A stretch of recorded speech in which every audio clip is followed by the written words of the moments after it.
My son stood up at his graduation dinner, tapped his wine glass with a fork, and said 5 words that would end our relationship forever. My mom is a failure. The restaurant went silent. 50 people, family, friends, his professors, all stared at me while his girlfriend held up her phone, recording every second of my humiliation, a smirk playing across her lips.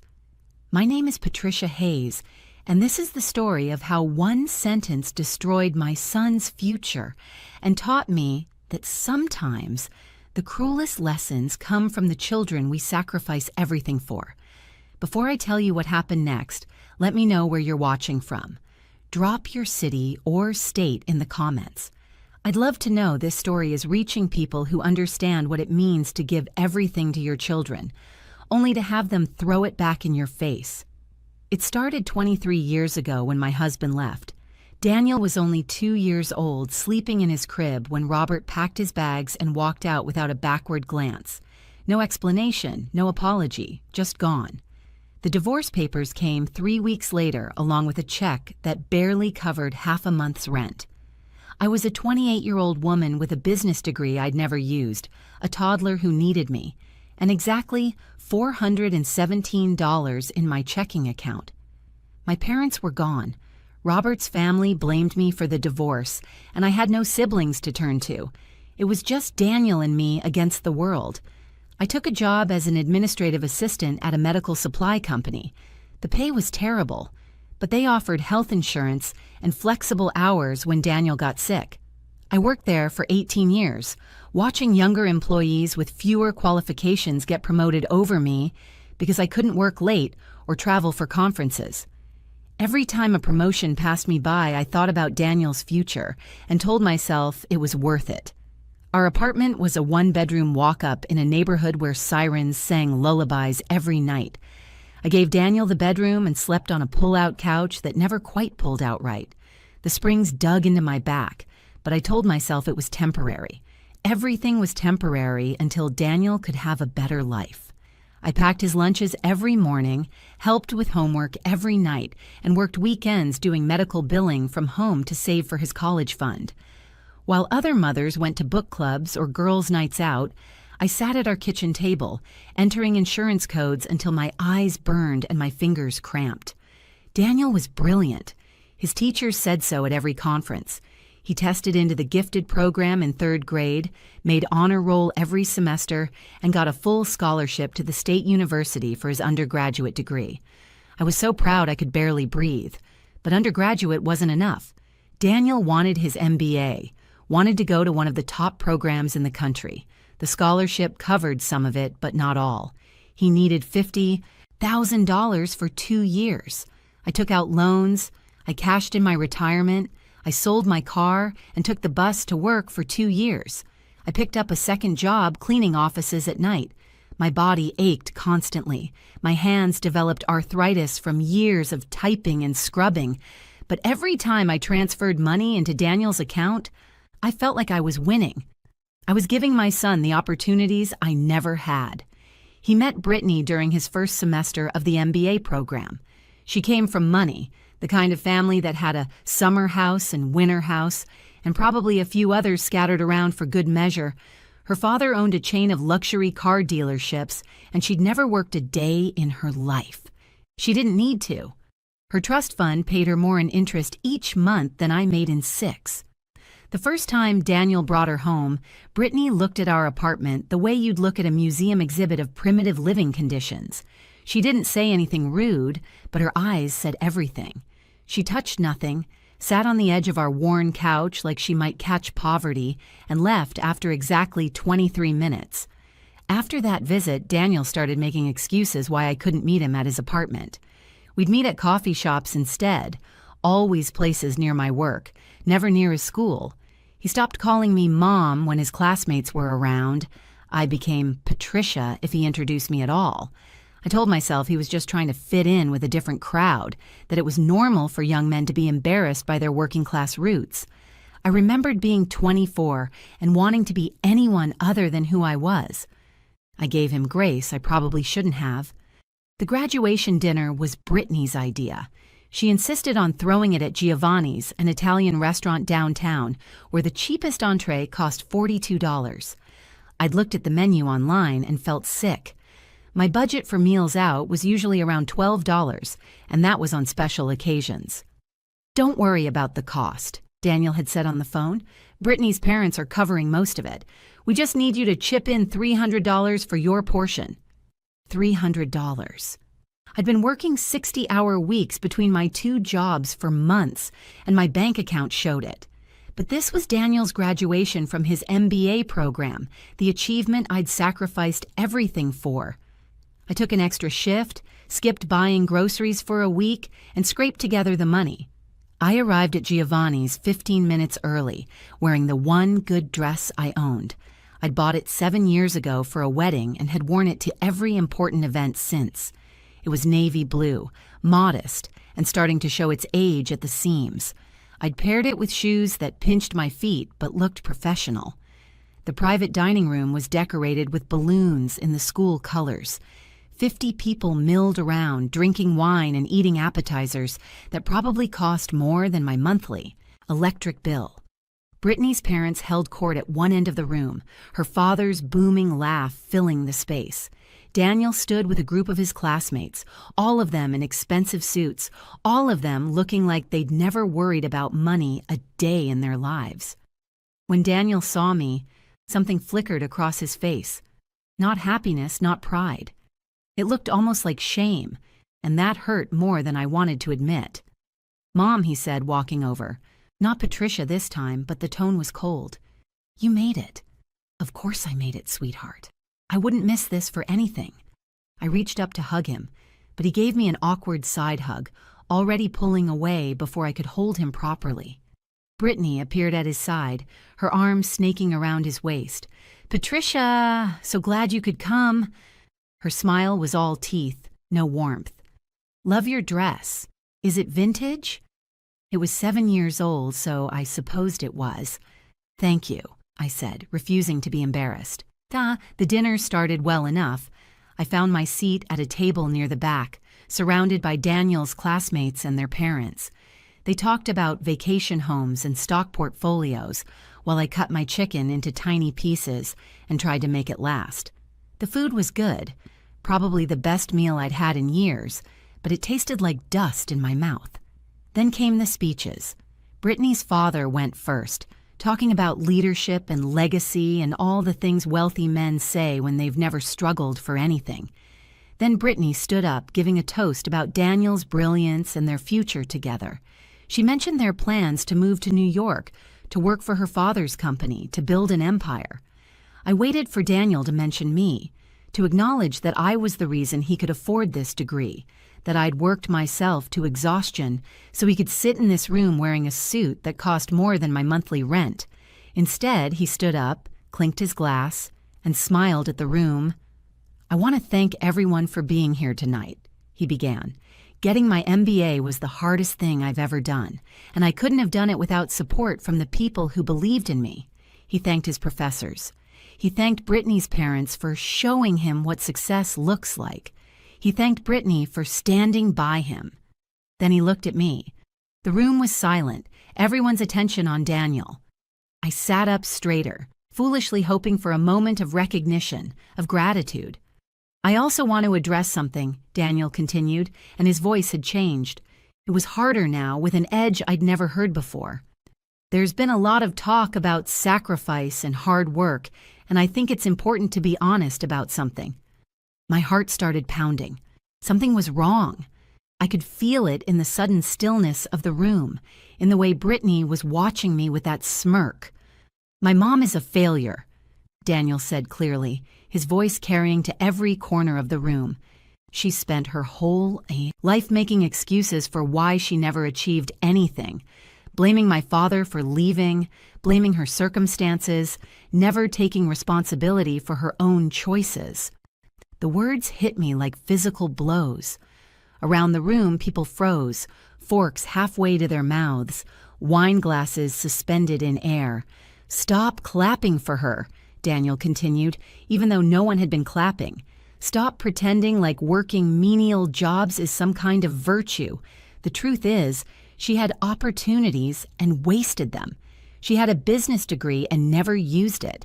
She could have built something, could have been something, but instead she chose to be a victim. Brittany had her phone out, recording everything. The smirk on her face was undeniable now, triumphant. This had been planned. They'd planned this humiliation together, probably laughed about it while picking out the venue. "I'm grateful for what she did," Daniel said, and somehow this felt worse than the insults.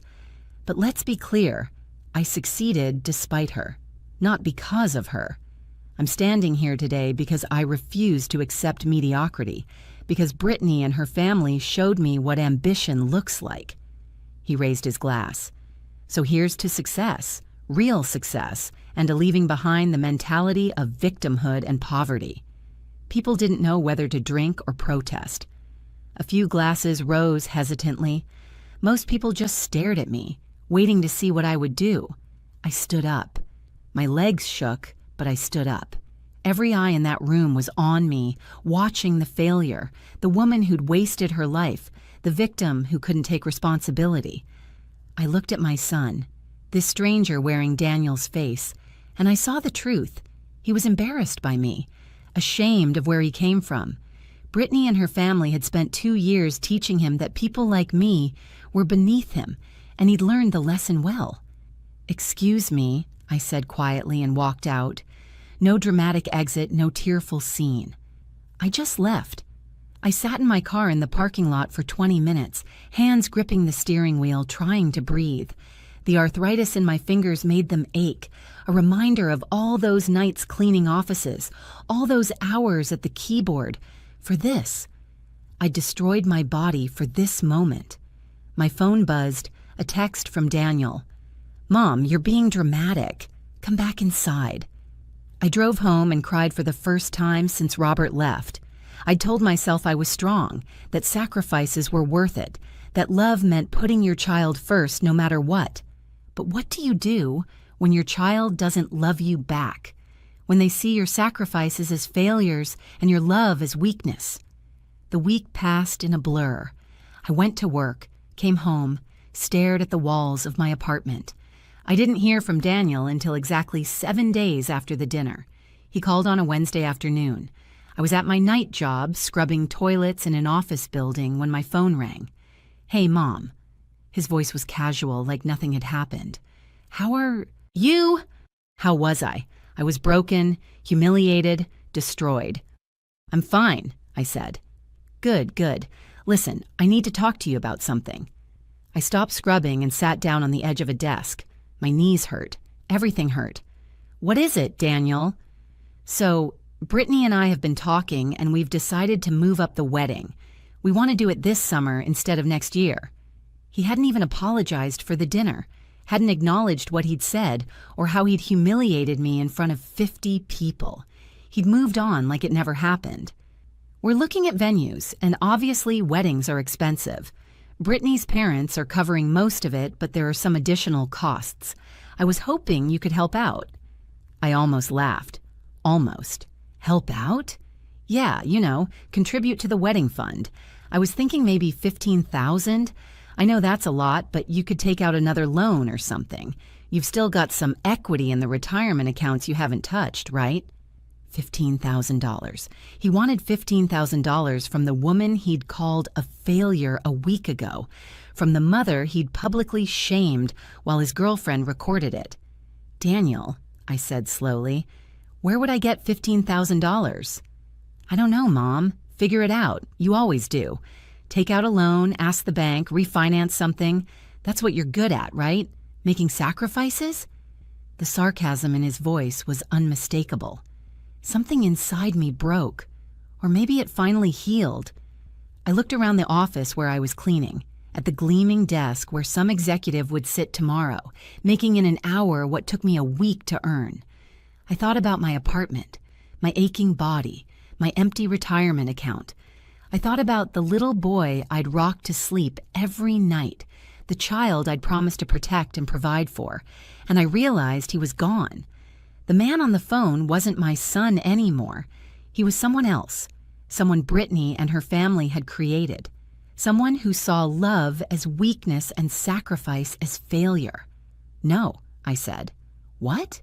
I said no, Daniel. I'm not giving you $15,000 for your wedding. He laughed, actually laughed. Come on, Mom, don't be ridiculous. You've always come through before. This is important. So was your respect, I said. So was treating your mother like a human being instead of an ATM. So was remembering where you came from. This is about the dinner, isn't it? God, you're so sensitive. It was a joke, Mom. Everyone knew it was a joke. It wasn't a joke to me. Fine, I'm sorry, okay? Is that what you want to hear? I'm sorry. Now can we talk about the money? And there it was. The apology that meant nothing, offered only because he wanted something from me. How many times had I accepted these hollow words? How many times had I let him treat me poorly because I was afraid of losing him? I realized I'd already lost him. Maybe I'd lost him years ago. Daniel, I said, and my voice was steady now, calm. You called me a failure in front of 50 people. You said I wasted my life and that you succeeded despite me, not because of me. Mom, let me finish. You're right about one thing. I did make sacrifices. I gave up promotions, retirement, my health, relationships, everything so you could have opportunities I never had. I worked 2 jobs while you studied. I ate cereal for dinner so you could have decent meals. I slept on a broken couch for 18 years so you could have a bedroom. I know, and I appreciate... No, you don't.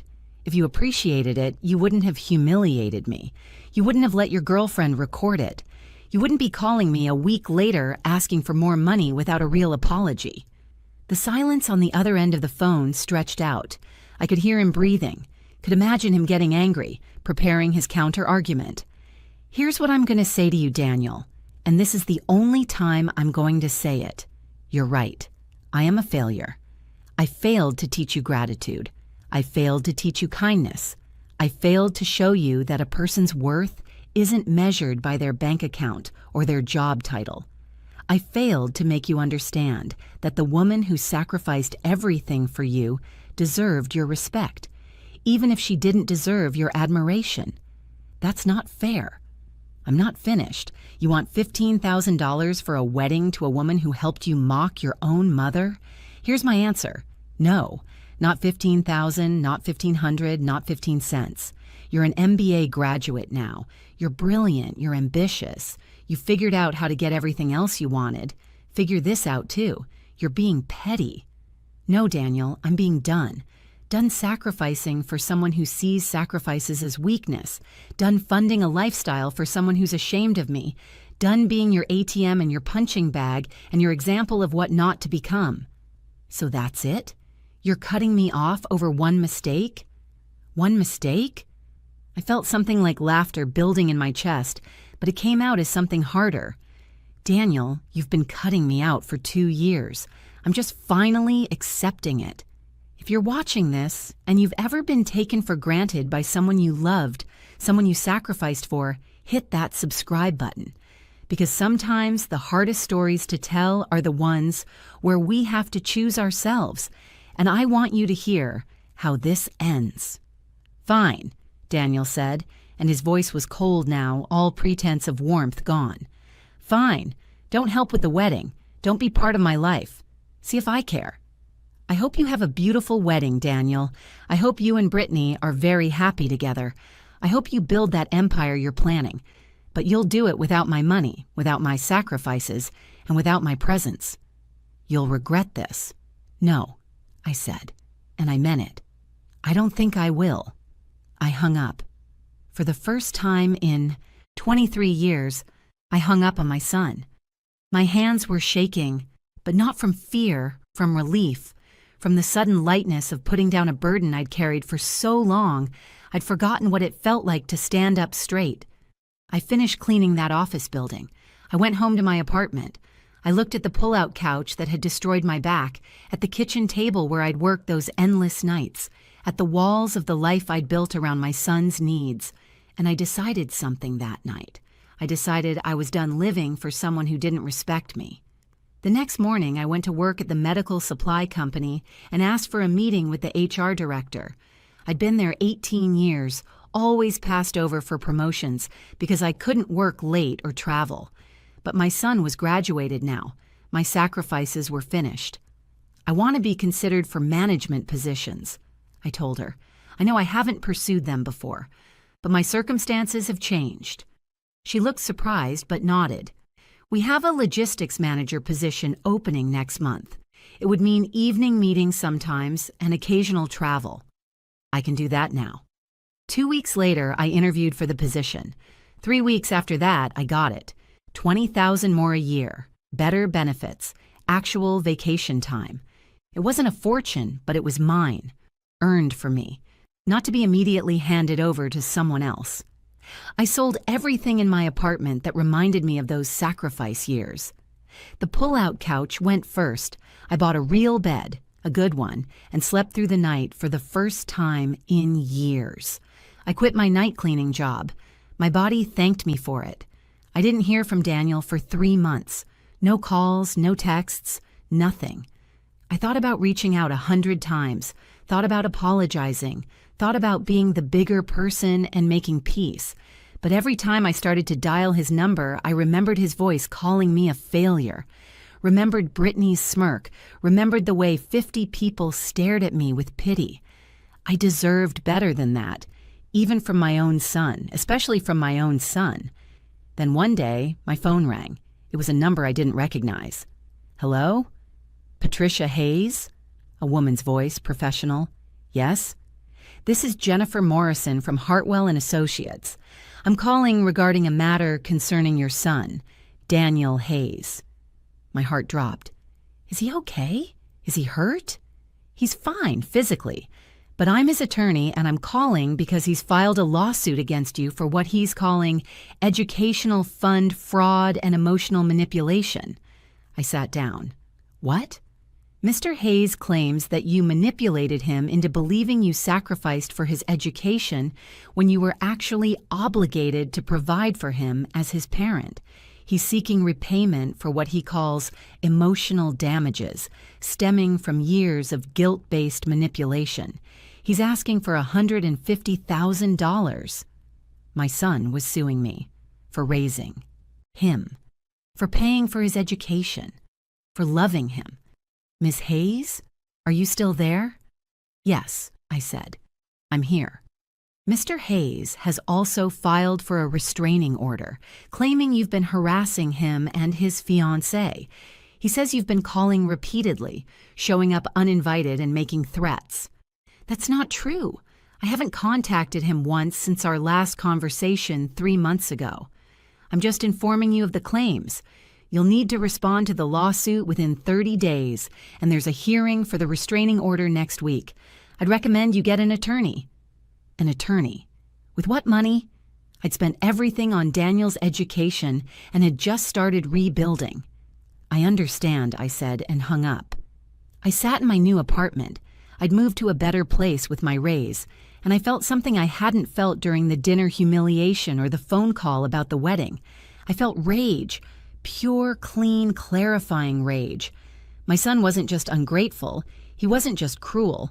He was trying to destroy me legally, financially, emotionally.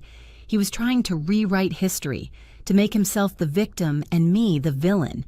And he was doing it while living in an apartment Brittany's parents had bought them, while planning a wedding he wanted me to fund, while working for her father's company. I called a lawyer, not an expensive one. I couldn't afford that. But a woman who specialized in family law and agreed to take my case for a reasonable fee. This is ridiculous, she said after reviewing Daniel's lawsuit. He's an adult. You fulfilled your parental obligations years ago. Anything you gave him after he turned 18 was a gift, legally speaking. And this educational fraud claim? There's no such thing. He can't sue you for paying for his education. What about the restraining order? Do you have proof you haven't been contacting him? I showed her my phone records. 3 months of nothing. No calls, no texts, no emails. He's lying, my attorney said flatly. We can fight this easily. But I want you to think about something. Do you want to fight this? Because fighting means depositions, means court appearances, means facing him and probably Brittany and her family. It means making this public. I thought about it for exactly 3 seconds. Yes, I said, I want to fight it. The restraining order hearing came first. I sat in that courtroom and watched my son lie under oath. He claimed I'd called him 50 times. He claimed I'd shown up at his apartment building. He claimed I'd threatened to ruin his wedding. Then my attorney presented phone records, building security logs showing I'd never been to his address, character witnesses, my employers, my neighbors, who testified to my character. The judge wasn't stupid. She saw through it immediately. "Mr. Hayes," she said, her voice sharp, "making false claims in a restraining order is a serious matter. Not only am I denying this order, but I'm sanctioning you for filing a frivolous claim and wasting this court's time. You'll pay your mother's legal fees for this hearing." Daniel's face went red. Brittany, sitting behind him, looked furious. But that was just the beginning. The lawsuit took longer, but my attorney was right. It was completely without merit. We filed a motion to dismiss, and the judge granted it within 6 weeks. Not only did Daniel lose, but the judge ordered him to pay my legal fees for the entire case and fined him for filing what she called a malicious and baseless lawsuit, clearly designed to harass the defendant. $23,000. That's what Daniel had to pay me in legal fees and sanctions. But the real justice came from somewhere I didn't expect. 2 months after the lawsuit was dismissed, I got a call from a woman named Susan Price. She was a friend of Brittany's mother, had been at the graduation dinner, and she'd seen everything. "I've been thinking about that night for months," Susan said. "What your son did was wrong, and I couldn't stay silent anymore. I want you to know that video Brittany took, it went viral in their social circle, not because people thought it was funny, because people were horrified." She told me that several of Daniel's classmates had distanced themselves from him, that Brittany's own father had questioned whether Daniel was the kind of man he wanted in his family, that the video had somehow made its way to the HR department at the company where Daniel was supposed to start working. "They rescinded his job offer," Susan said they couldn't have someone with character concerns representing the company, and I heard through the grapevine that Brittany's parents cut off their wedding funding, said they weren't going to support someone who treats his own mother that way. I should have felt triumphant. Instead, I just felt tired. "Why are you telling me this?" I asked. "Because you deserve to know that people saw the truth, and because Daniel's been trying to reach you." He had been. I'd seen the calls, the texts, all blocked. I'd deleted them without reading. "He wants to apologize, I think," Susan said. "Or maybe he just wants help now that everything's falling apart. Either way, I thought you should know." I thanked her and hung up.